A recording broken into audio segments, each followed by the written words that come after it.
Hey moms, did you know that you have the capacity to be a genius? Hey daughters, did you know you had the capacity to be a genius? Yep, that's what we're talking about today, episode 3, The Juggle is real. a mother and daughters. Show.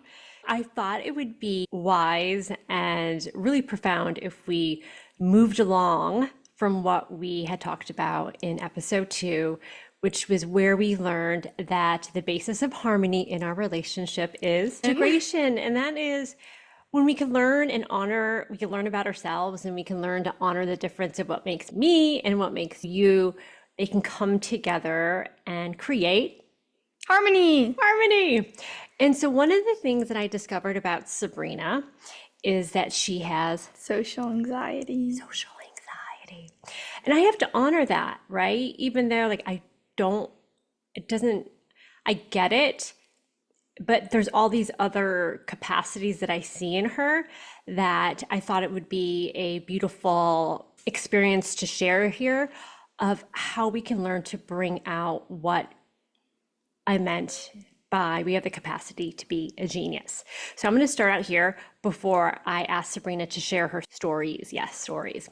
And so when I say that we have the capacity to be our genius, there is research that we have the capacity to be geniuses, meaning it's the capacity to be able to use all of these different capacities, right? So our mental capacity, using like our imagination, our intellect, our reasoning, our creative ability, our memory, our logic, right? Using that all at the same time. And there's research that as infants up to about 18 months of age, 99.9% of us are using this capacity of being a genius. And that by the time we're 5 years old, only 20% of us are using all these capacities. And that by the time we're 20, only 2% are using these capacities of our genius capability. Does that make sense? Yeah. Okay. And I'm saying this to you because what they found out and what you are experiencing, and for sure what I am experiencing, what stops us from really stepping into this genius potential, this genius capacity is internal judgment, learned internal judgment. And so it's these experiences that I'm just going to start out with one that is coming to mind, and I'd love for you to be able to share. Okay. So when Sabrina was a sixth grader, seventh grade, so middle school was sixth grade here in DC, in the Arlington, Virginia area, and it was during COVID. So she experienced the end of fifth grade Most of sixth grade. and on Zoom, right? And you had friends on Zoom because it was a blend of your preschool, right? And then sixth grade, there was a re-entry, right? Back into Hybrid. it was a hybrid still, right? Yeah.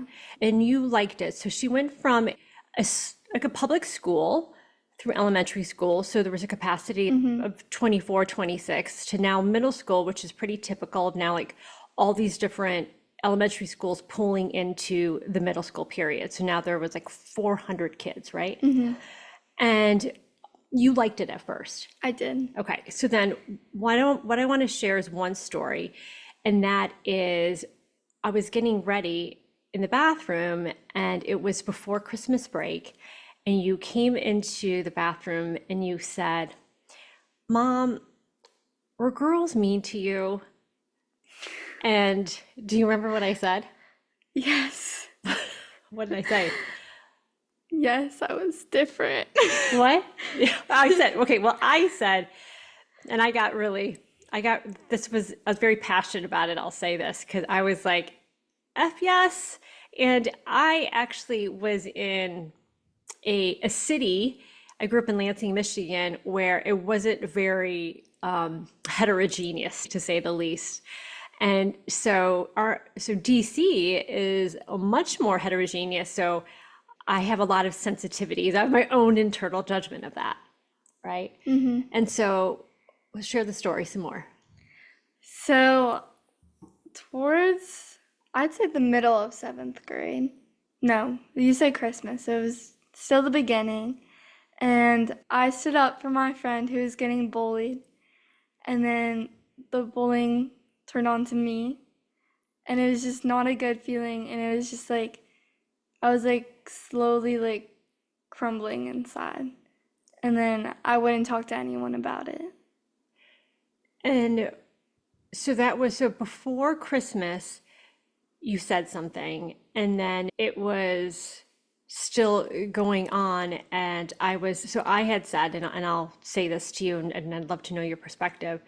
And I said, so Sabrina, I said, you have to remember that when you create these groups, because you had like these friend groups, these friend chat groups, and when somebody's not included in the group, people get upset and they retaliate, right? And was that like one of the first things that was happening? People were kind of making fun of your chat group? Yeah, but they also had their own group. So Yeah, it they was only, just like, okay, yeah. yeah, And so why do you think they targeted you? because they weren't used to getting talked back to. Yeah. Because what, are they like the popular kids? They Yes. were the popular kids, okay. And what did you consider yourself? Like well known, Like but not like not popular, but also not like not known at all. not known? Like meaning, Like they don't talk. Like I would talk. hmm? Like so let's say it's like a pyramid. Okay. Popular is on the top. I'm gonna call them weird, but they're not weird. I was like middle to top. Okay. Would you say that, do you have the capacity to move between different groups? Yes. Okay. Because I was like a floater. I am too. Yeah. Yeah, so like I would have like I had a core group of friends, but then I would be able to get invited to some of the kids who were included on that hierarchy of the top of the pyramid, the top, and then I would float to the bottom just because I like people, right? So you do the same. But then so what happened was so who was the one that was targeting you? A really pretty girl. A really pretty girl Yeah. from the top? Yes. Okay. Well, it was like a group. Uh-huh. Um, okay. So let's just call her Samantha. Okay. Okay. So Samantha was that. And then did she, so this went on for a little bit, right? And and then, so I think it was a few months later, and it was springish, right? That you obviously had your core group of friends, right? Yes. And things started happening where you started saying that you were anxious, right? And then you said something about social media, right? Yes. Okay. It started to escalate that like this felt sense that I would notice with her of being a little bit more anxious than she was. And you said that somebody had posted about it on TikTok, right? So what happened is I don't have TikTok 'cause my husband's in the military, and I got my mom hat on, my mean mom hat, like my protective mom hat, and I went and downloaded TikTok and I looked for this post that was social bullying Sabrina. And sure enough, there it was. And then on TikTok, they show you the next one, right? So basically, it was like, was it Samantha, this girl, or was it a different one? It was like one of her friends. Yes, I feel like it wasn't. And It then wasn't there her. was another person. Okay, so like this post was making fun of Sabrina, saying you talk too much, and she basically was like, "What the f," right? And then some other kid took that, and then they used your name. Yeah. So I downloaded the video and then I sent it to the principal, and some things happened, some things changed, but what has happened, what has been left is this social anxiety that has resulted from that. Do you think that has? Yes. Yeah. Very much. Do you think it was because when you would walk in the hallways that I, what would happen? I'm not really sure. I was very quiet after that. I wouldn't really talk to anyone. I didn't open up and talk about my feelings because I don't like crying. But so your good friends that you had that would come see you at the show, was it happening to them, or was it just you? It was just me. It was just you. And then, so what would you do at school? Try and ignore it. Huh? but it's hard when it's all the time. Yeah. And so she wanted to leave this middle school. And we went through a lot of things. As a life coach, I thought it was wise to say to her that no matter where she would go, there she is, meaning that saying that our thoughts will be with us no matter what environment it was. But we did make a choice to move schools because I wanted to grow my faith. what? Yeah, there were several reasons of why you moved. One, it was um, the repercussions of how the school was. The dialogue wasn't super productive, and it didn't leave us super optimistic.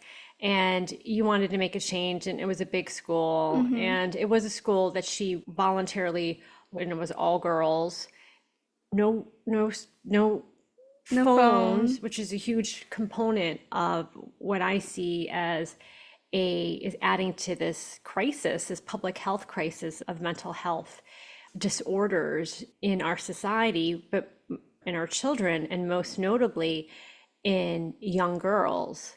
And so that was a definitely a motivation to be able to move, right?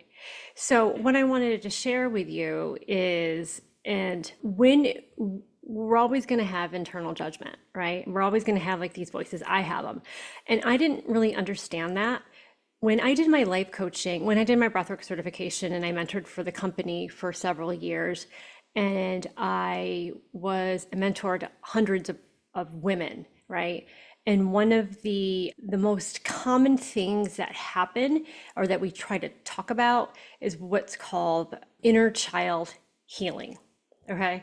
And that is like these little parts, these little stories of these experiences that stay in our body because our body remembers that feeling of feeling made fun of, that feeling of not belonging, that feeling of not being okay to use your voice or be yourself. Does that make sense? Yes. Can you just share like what how did that feel in your body? Not good. It was like I was boiling up inside, but also falling apart at the same time. What do you mean by like falling apart? Like bit by bit, like I could feel myself like losing my personality, not being able to talk to anyone, and just like going silent, Because why? You were just afraid? self-conscious. You were self-conscious of being you? Wow. And here's what's so interesting, right? Because one of the things that we talked about in episode 2 was like, what do you think you shine at? I'm determined. You're determined, right? You're determined. So what I wanted to offer for you and for any girl that this speaks to and any mom that speaks to is if you look to that framework when you discovered what are your strong assets, what are these skills that you know that you're good at, and when you know that you're determined, right? And you use that, right? You really use that because here's what I'll tell you. So she switched schools again, right? So she went to from 8th grade to freshman year, she went to a all girls Catholic Catholic. school. And one of the reasons too why she moved is she got to cultivate a higher power, right? So you never feel like you're alone. So when you always feel like you're being made fun of or you don't have any friends, right? You can cultivate that faith because when I said, it's going to come to me who said this, but it's wherever you go, there you are, meaning wherever you are, there are those thoughts that are going to keep coming to you no mater where you are. So if you keep switching schools, guess what? It's going to be here at this new school too.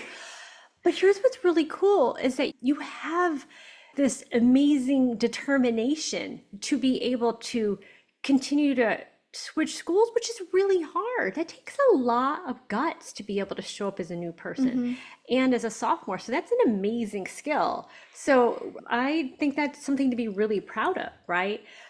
And okay, so you're really going to hone in, meaning you're really going to always like remember to be able to Mm-hmm. grow those skills. That's one, right? Shine, really take what you shine in and remember that every single day. And use experiences every day where you can remember, right? And just remember you're so determined to make friends or to have this experience Mm-hmm. in life of having a good education. And also what was also really important to you that you shared with me is connecting, right? Other people. Being with other people, right? And so using those two things, what can get in the way? Boy. No, your Other your things. social anxiety. Oh. Your social anxiety gets in the way. So how does social anxiety, how is that coming up now in this school? It hasn't really. Okay, see, it hasn't, right? But you know it's going to come up, Yeah. right? So we become aware of it, right? Okay, so this is what I wanted to say. Remember, remember your skills. Go back throughout that. You know that you shine in your determination. You know that you shine in your leadership. You know Mm-hmm. that you love to have fun and be playful, right? Like you know that you are a born leader, right? Mm-hmm. To really, and here's what I want to say, what does a successful year look like for you? What is a successful year in having your using your skills of being determined Mm-hmm. and having all these friends? What does that look like for you? Like, what would you say this year would be, what you would consider a success if what? Like, what does that look like? If I get good grades, Get good grades, still play soccer, still play soccer. and have fun outside of school. How about, okay. And then what is having fun outside of school? Get even more specific. What does that look like?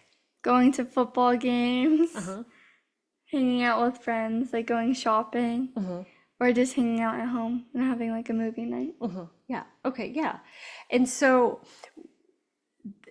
now that when I would even ask you, because we've Mm-hmm. done this before, is that we go deeper and we say so we know this overarching what you want your year to look like. And every like, week you sit there and you figure out what does it look like every week and every day? Like are my thoughts that I'm having now, is it supporting that? Mm-hmm. Right?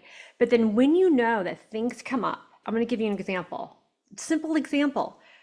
When you went to Chick-fil-A, you don't like to go online by yourself. You like to invite or make Caleb, her younger brother, go with you. So just using these small opportunities to have a new experience so that you create a sense of being determined, being independent on your own. And that creates, what does that create? Determination. Yeah, I mean, it creates a new experience of you not being anxious, okay? And slowly, these social situations, because it's social anxiety that we're talking Mm-hmm. about, and it doesn't have to be around friends yet, but you start slowly. Like nobody knows you at Chick-fil-A, and I know that you think that people are looking at you, but slowly you're teaching your body to have these experiences where social anxiety is not a thing. And then maybe you move on to the library, or like whatever. Okay. All Okay. right. So what do you think about that? I think it's good, and I'll put it to you. Okay. So when I said about using your genius capacities, using your imagination, right? How is it that that will be a successful year for you? Because a successful year for you is not include social anxiety. Yeah. Okay, right? So, how to be creative about it and how to be able to logically think, okay, so maybe it's going to be like in class, you're going to sit by a new person that you're going to talk to, right? Or Okay. maybe it's at lunch that you talk to a new person, right? You have these, and it doesn't have to be at the same time, but it can be once a week. But what you're doing is you're teaching your body these new experiences. This is when I said to you, all these girls or these women, when we would go back to, when we would use these practices of breath work to be able to, these experiences of them, like, something even with their family or something like with their friends or something with their boyfriends, they come up, they're constantly Mm-hmm. going to come up. But we don't want to change those. This is just like what we're saying in our show, that we want the struggle because it's within the struggle we get to grow. Rich We relationships. get to go richer in our relationship, and most importantly, richer in relationship to Self. yourself. Beautiful. Okay. And so that is episode 3, my friends. And next week, I'm going to invite Sabrina to go even deeper with one more really important practice about the social anxiety piece. Stay What is tuned it? for that. Stay tuned for that. Stay tuned for that. I'm nervous. Yeah. Have a beautiful week, and please do not forget to join the community so that we can have you share any hard conversations that you would be so vulnerable at bringing to us. Yeah. See you next week.